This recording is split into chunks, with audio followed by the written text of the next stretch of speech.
Last পার্টে আমরা দেখেছিলাম সেই পাইথনের কারণে রোজি এবং বাকিরা আলাদা হয়ে গিয়েছিল এবং তাদের ওপর অনেক ক্রিচার আক্রমণ করেছিল, তবে তারা সেখান থেকে বেঁচে যায়। এদিকে জিওফ্যান সেই পাইথনের সাহায্যে ইনার এরিয়ার দিকে এগোচ্ছিল। এখন এই পার্টের শুরুতে আমরা ওয়েস্টার্ন এরিয়ার বাইরে রিং এবং সেই ফরচুন টেলারকে দেখতে পাই। পথে হাঁটার সময় রিং আশেপাশের সৌন্দর্যের প্রশংসা করছিল। তখন ফরচুন টেলার বলে, এতে বিশেষ কি আছে, এটা তো সাধারণ ঘাস, কোনো সোনা তো নয়। এটা শুনে রিং রেগে গিয়ে বলে, তুমি সবসময় শুধু টাকা নিয়েই ভাবো। ঠিক তখনই তারা দেখে তাদের পেছনে মিস্টার তাও আসছে।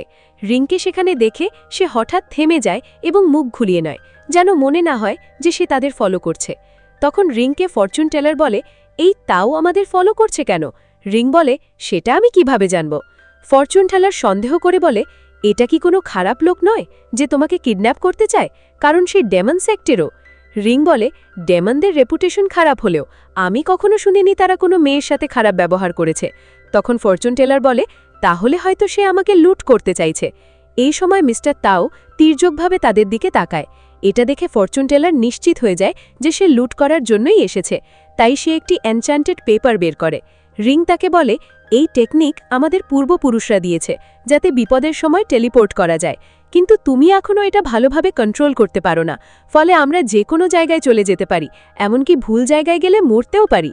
এটা শুনে ফরচুন টেলার কাগজটা রেখে দেয়। এরপর রিং বলে, মিস্টার তাও আমাদের দিকে আসছে না, তাই সে বিপজ্জনক নয়। আর ইয়ান আমাকে একটি ম্যাজিক্যাল ব্রেসলেট দিয়েছে যা আমাকে প্রোটেক্ট করে। উপরন্তু সে এত খারাপও নয়, কারণ বৃষ্টির সময় সে আমাদের ছাতা দিয়েছিল। ফরচুন টেলার বলে, সে শুধু তোমাকে ছাতা দিয়েছিল, আমি তো ভিজেছিলাম। রিং হেসে বলে, আমি তো তোমাকে শেয়ার করতে বলেছিলাম, তুমি নিজেই মানা করেছিলে। এরপর তারা কথা বলতে বলতে এগিয়ে যায়। এদিকে মিস্টার তাও রিংয়ের সৌন্দর্যে মুগ্ধ হয়ে যায়, তারপর আবার নিজেকে সামলে নিয়ে সামনে এগিয়ে যায়। এরপর আমরা দেখি ডার্ক ম্যাজিক দিয়ে তৈরি একটি কাক এক ব্যক্তির কাছে গিয়ে হঠাৎ অদৃশ্য হয়ে যায়, কারণ সেই ব্যক্তি তাকে পাঠিয়েছিল। অন্যদিকে জিওফ্যান জাইরোকে নিয়ে একটি গাছের আড়ালে লুকিয়েছিল, কারণ সামনে একটি পুকুর থেকে 3 ফিশ মনস্টার বের হয়েছিল। তাদের মধ্যে একজন ধীরে ধীরে জিওফ্যানের দিকে এগোতে থাকে। জিওফ্যান আক্রমণের প্রস্তুতি নেয়, কিন্তু হঠাৎ সেই মনস্টার ফিরে যায় এবং পুরো গ্রুপ নিয়ে চলে যায়। তখন জিওফ্যান ভাবে, এই ফিশ মনস্টাররাও কি সেই ট্রেজারের জন্য এসেছে? এরপর সে সেখান থেকে এগিয়ে যায়। অন্যদিকে আমরা শ্যাং জিন ইউ এবং মংকে দেখি, যারা আগুন জ্বালিয়ে বসে আছে এবং চারপাশের বিষাক্ত পোকা মারছে। মং বলে, এই জঙ্গলের বেশিরভাগ পোকাই বিষাক্ত, তাই শুধু আগুন যথেষ্ট নয়। এরপর সে একটি ট্রেজারের সাহায্যে তাদের চারপাশে ব্যারিয়ার তৈরি করে। শ্যাং তাকে ধন্যবাদ জানিয়ে বলে, আমি আপনার স্কিল দেখে ইমপ্রেসড। কিছুক্ষণ পরে শ্যাং ঘুমিয়ে পড়ে, কিন্তু জিনিও জেগে থাকে। মং তাকে বিশ্রাম নিতে বলে, কিন্তু জিনিও বলে, তুমি নিজেও তো জেগে আছো। মং বলে, আমি মং, তাই বসেই রিল্যাক্স করতে পারি। তখন জিনিও বলে, গত 10 বছর ধরে আমি ঠিকমতো ঘুমাতে পারিনি। কারণ জিজ্ঞেস করলে সে বলে, চোখ বন্ধ করলেই সে তার বাবা মা এবং গ্রামের মানুষের মৃত্যুর দৃশ্য দেখে, আর জিওফ্যানকেও স্বপ্নে দেখে। মং বলে, এখনও তুমি জিওফ্যানের কথা ভাবো? সে তো এখন ঘোস্ট সেক্টে আছে এবং ডেপুটি লিডারও হয়েছে, অনেক মানুষকে হত্যা করেছে। ডেমনরাও তাকে ভয় পায়, আর মানুষ তাকে রাক্ষস ভাবে। এরপর মং জিজ্ঞেস করে, যদি হঠাৎ জিওফ্যান সামনে আসে তুমি কি করবে? জিনিও বলে, সে আমার বন্ধু, যদিও সে ভুল পথে গেছে এবং একদিন আমাদের লড়তে হবে, তবুও সে আমার একমাত্র বেস্ট ফ্রেন্ড এবং আমি তাকে সব সময় তাই মনে করব। এদিকে রোজি কিছু মৃত সাপ দেখে সন্দেহ করে যে এখানে আগে কেউ ছিল। তখন কিছু পোকা তার দিকে আসে। সে আকাশে উঠে দেখে সব পোকা একদিকে যাচ্ছে। তখন সে বুঝতে পারে কেউ তাদের নিজের দিকে টানছে, তাই সে সেই পোকাদের অনুসরণ করতে শুরু করে। অন্যদিকে আমরা সেই মেসেঞ্জার এবং স্প্যাংজিন ভ্যালির লিডার মেয়েটিকে দেখা যায় যে একটু আগে একটি জায়গায় পৌঁছেছিল, কিন্তু সেখানে আশেপাশের গাছগুলো ভীষণভাবে ক্ষতিগ্রস্ত ছিল। এটা দেখে মেয়েটি বলে, এত ক্ষতি কি সেই পাইথানটাই করেছে? তখন মেসেঞ্জারটি একটি গাছ ভালো করে দেখে বলে, এখানে গাছগুলোর গায়ে তলোয়ারের দাগও আছে, মানে এখানে অবশ্যই কেউ লড়াই করছিল। ঠিক তখনই তারা আকাশে সোনালি আলো ঝলকাতে দেখে, যা তেয়ানিন টেম্পলের দিক থেকে আসছিল, তাই তারা দুজন সেই দিকেই চলে যায়। অন্যদিকে জিনিউ, শেং এবং সেই মাংক তাদের আশেপাশে তরল কিছু প্রবাহের শব্দ শুনতে পায়। এতে তারা সতর্ক হয়ে যায়। ঠিক তখনই সেখানে লিজুন এসে পড়ে, যাকে কেউ ধাক্কা দিয়ে এখানে পাঠিয়েছিল। লিজুন বলে, ওই ক্রিয়েচারগুলো আমাদের দিকেই আসছে। এতগুলো ক্রিয়েচার দেখে তিয়ানিন টেম্পলের মাঙ্ক আবার তার চারপাশে একটি ব্যারিয়ার তৈরি করে, যাতে ক্রিয়েচারগুলো সেই ব্যারিয়ারে পুড়ে মারা যায়। তখন শ্যাং বলে, এতগুলো ক্রিয়েচার একসাথে আমাদের দিকে কেন আসছে? এটা তো কোনো ডেমন সিডের লোকই করতে পারে, যে এগুলোকে কন্ট্রোল করছে। মাঙ্ক বলে, আমারও তাই মনে হচ্ছে, কেউ এগুলোকে নিয়ন্ত্রণ করছে। লিজুনও বলে, হ্যাঁ, তোমরা ঠিক বলছো, একজন ডেমন সিডের লোকই এগুলোকে কন্ট্রোল করছে, সেওই আমার পেছনে এগুলো লাগিয়েছে। ঠিক তখনই তারা কিনের কণ্ঠস্বর শোনে, যে বলে, তোমরা ঠিকই ভাবছ, আমি এই ক্রিয়েচারগুলোকে নিয়ন্ত্রণ করছি। তারা বলে, পেছন থেকে আক্রমণ করা কোনো সাহসিকতার কাজ নয়। এটা শুনে কিন সামনে এসে দাঁড়ায়। তাকে দেখে মাঙ্ক বলে, তুমি এত কম বয়সে এতগুলো ক্রিয়েচার নিয়ন্ত্রণ করতে পারছো? তুমি নিশ্চয়ই 10,000 পয়জন সেডের কিন, যাকে পয়জন মাস্টার বলা হয়। কিন বলে, আমি তোমার ব্যাপারেও শুনেছি, তরুণদের মধ্যে তুমি হিউম্যান সেডের সবচেয়ে অসাধারণ স্টুডেন্ট। আজ সেটা দেখেও নিলাম, তোমার সাথে দেখা করে ভালো লাগলো। শ্যাং বলে, এখন আমরা কি করব? লড়ব না পালাবো? জিনিও বলে, এই সব ক্রিয়েচার কিনই নিয়ন্ত্রণ করছে, তাই কিনকে হারাতে পারলেই এগুলো থেকেও মুক্তি পাব। আমাদের লড়তেই হবে। সবাই এতে রাজি হয়।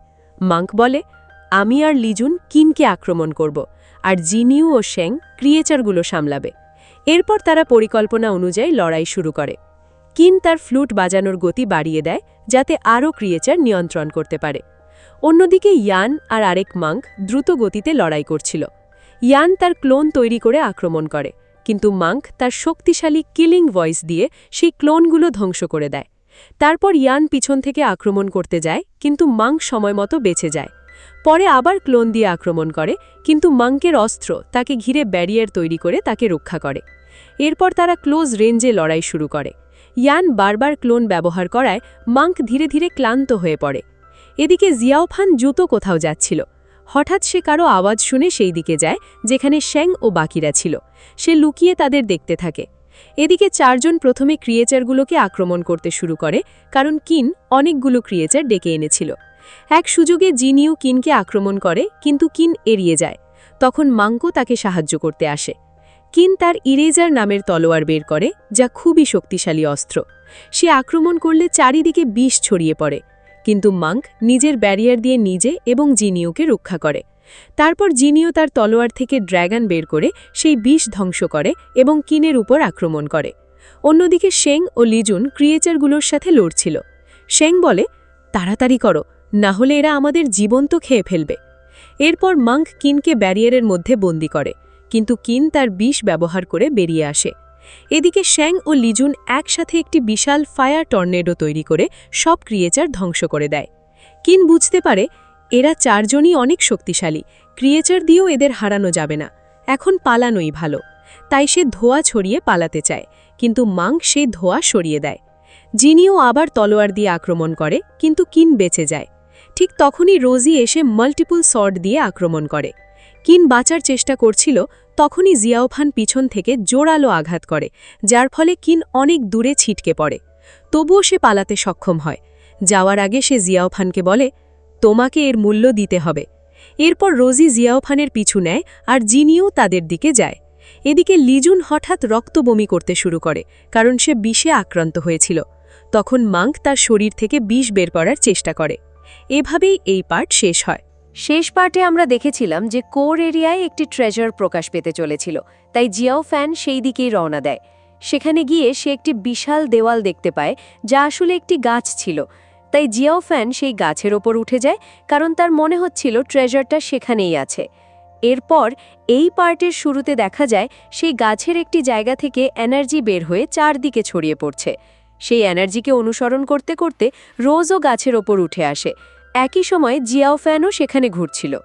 অন্যদিকে ইয়ান সেই মক, জেনিউ এবং বাকিদের থেকে বাঁচতে পালাচ্ছিল।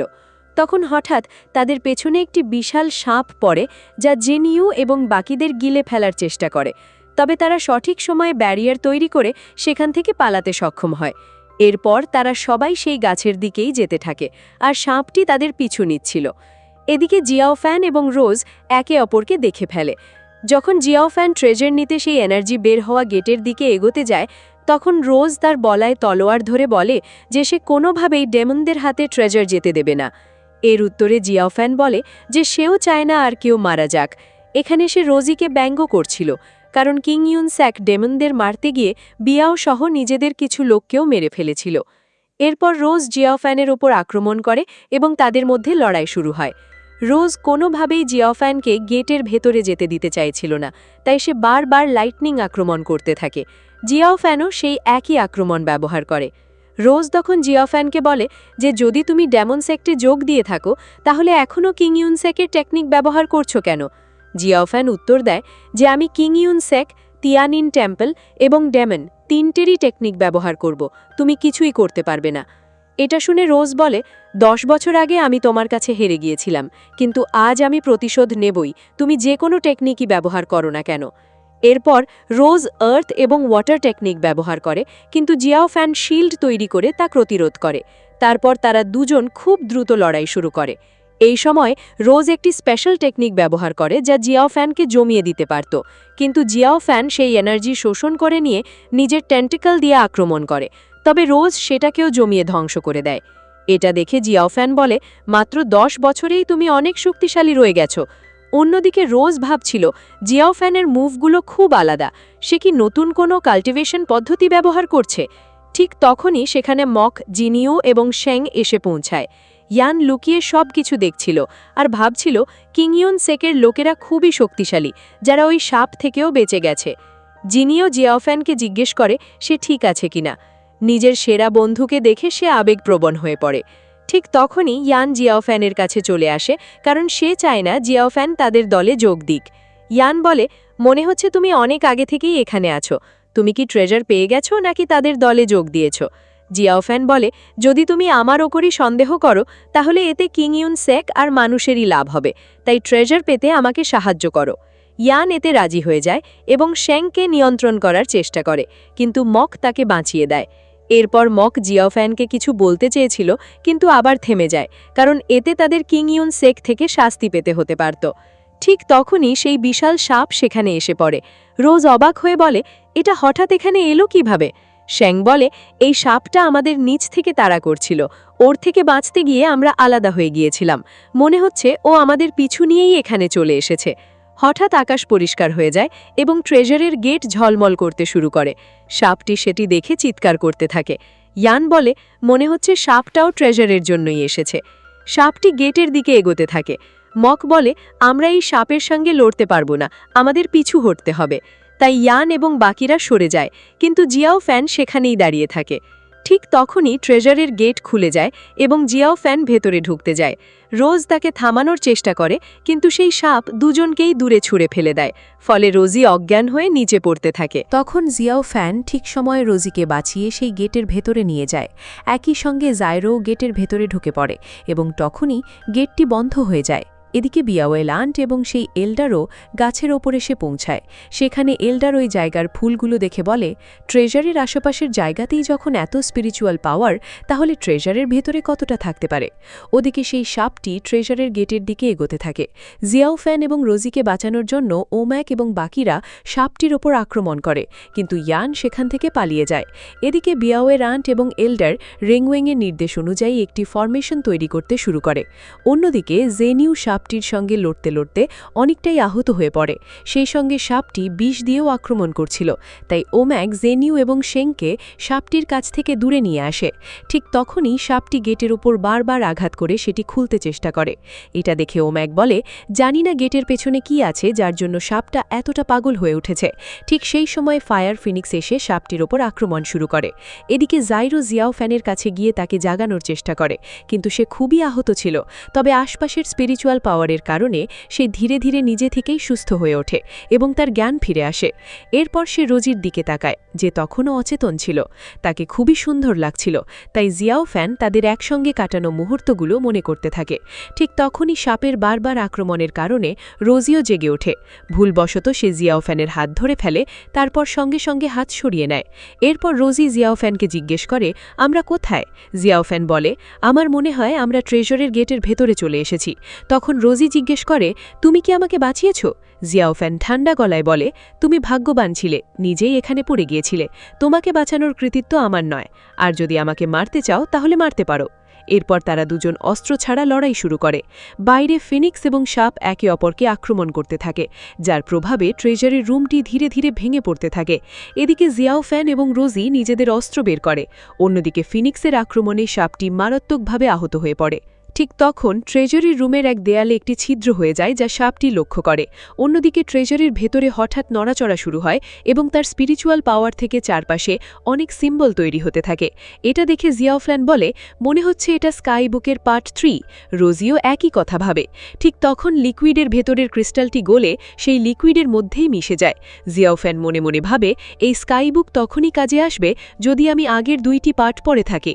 এমন সময় সাপ এবং ফায়ার ফিনিক্সের আক্রমণে পুরো জায়গাটি ধসে পড়ে এবং জিয়াওফ্যান এবং রোজি তার নিচে চাপা পড়ে যায়। তবে তারা খুব বেশি আহত হয় না এবং আবার দাঁড়িয়ে যায়। অন্যদিকে সাপটি মারাত্মকভাবে আহত হয়ে পড়ে, এমনকি তার মুখ থেকেও রক্ত বের হচ্ছিল। ঠিক তখন সে ট্রেজারটিকে দেখে এবং তার দিকে এগোতে থাকে। এটা দেখে আন্ট এবং এল্ডার তাদের ফরমেশন আরও শক্তিশালী করে তোলে, যার ফলে সেই ফিল্ড আরও শক্তিশালী হয়ে সাপটির ওপর আক্রমণ করতে থাকে। এদিকে জাইরো ট্রেজারটিকে একটি উজ্জ্বল বস্তু ভেবে তার কাছে যায় এবং তৃষ্ণার কারণে সেই লিকুইড পান করে ফেলে, কিন্তু হঠাৎ করেই সে অজ্ঞান হয়ে যায়। এটা দেখে জিয়াওফ্যান সহ সেখানে উপস্থিত সবাই অবাক হয়ে যায়। এভাবেই এই পার্টের সমাপ্তি ঘটে।